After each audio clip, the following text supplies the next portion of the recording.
When talking about networks, one of the most important characteristics is their performance. You see, it's not just important that your network is up, it's also important that your network is fully operational, that it's capable of handling all the traffic and providing the services for which it was designed. And what do I mean by this? If your network was designed way back in the 90s, this design will not satisfy all the demands that, for example, IP telephony has. Why? Because back in the 90s, there was no such thing as IP telephony. So if you want IP telephony without redesigning your network, it will impact the performance. How? Well, perhaps IP telephony won't work at all. Or even worse, other applications might get affected, the same applications for which the network was primarily designed. Well, this was just one example, but if we draw a conclusion, we can say that applications can impact network performance. And of course, vice versa. Network performance can impact our applications. But to actually understand how different applications can affect our network, it's important that you understand the different types of applications that exist. Basically, they differ in how demanding they are. It's simple. The more demanding they are, the more effect they have on the network. So our first group of applications are batch applications. Examples of such applications are FTP and TFTP. And what do they have in common? Both are used to send and receive files.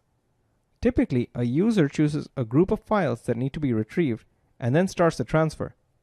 What this means is that when the download starts, no additional human interaction is required.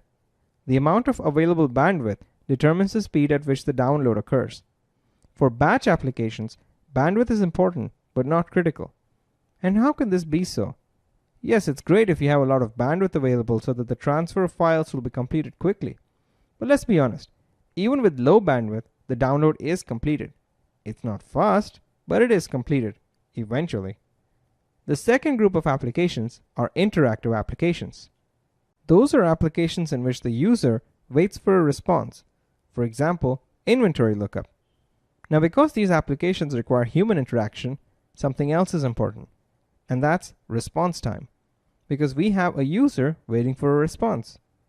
And how much time that user is kept waiting is important. I said important, but not critical.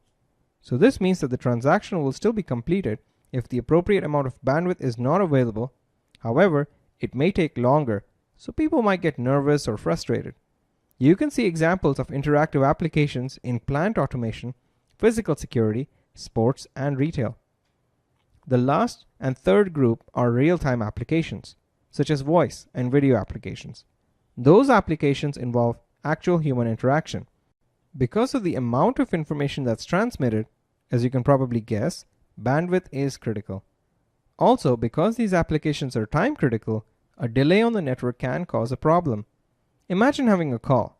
While there is a constant delay in your network, the conversation won't really be efficient, right?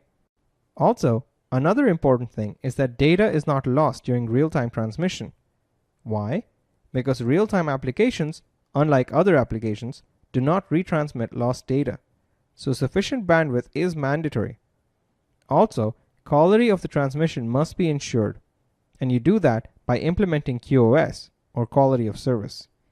QoS is a way of granting higher priority to certain types of data, such as VoIP. So to conclude, depending on the type of applications you have on your network, you have to be aware that they affect network performance differently, some more than others.